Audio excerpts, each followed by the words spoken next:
स्त्री जन्म से किसी की पुत्री, धर्म से किसी की पत्नी और कर्म से किसी की माता।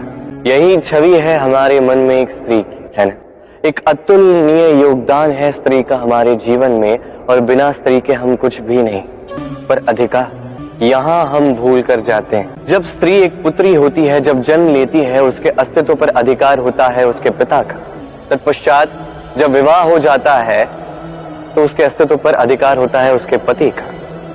और जब वो माता बनती है तो स्वयं ही अपने समस्त जीवन का अधिकार अपने संतान को सौंप देती है।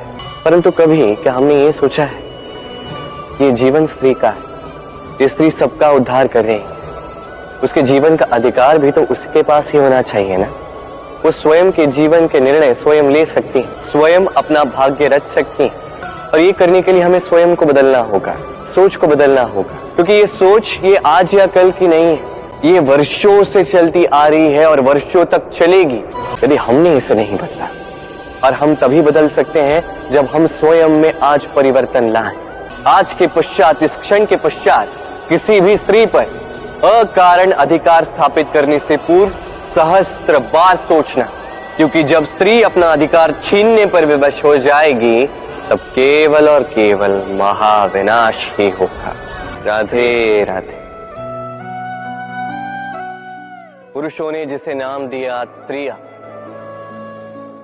क्यों दिया, किसने दिया, किसी को ज्ञात नहीं। मानना यह है कि पुरुष सोचते हैं कि त्रिया सोचती कुछ है, कहती कुछ और है और करती कुछ और ही है। परंतु क्या यही सत्य है? वास्तविकता ये है कि त्रिया वो चरित्रहीन पुरुष है और कोई नहीं। वो पुरुष जो स्त्रियों से कहते हैं कि आप माता हो, आप देवी, आप बहन हो, और सोचते क्या है? सोचते हैं कि ये स्त्री हमारे पांव की धूल है और कुछ नहीं। और करते क्या है? उनके सर पर, उनके केशों पर चूड़ामणि लगाकर सोचते हैं कि वो उनके चरणों की धूल है। स्त्री का मान भंग करते हैं, उन्हें दासी समझ लेते हैं।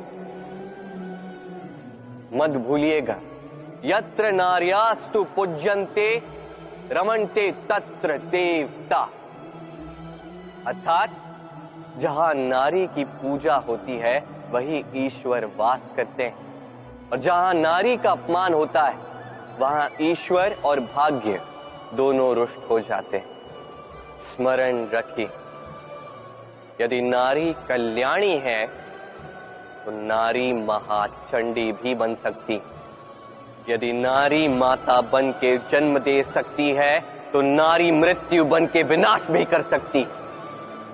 जहां नारी का अपमान होगा वहां महान भारत भी महाभारत की ओर जा सकता है।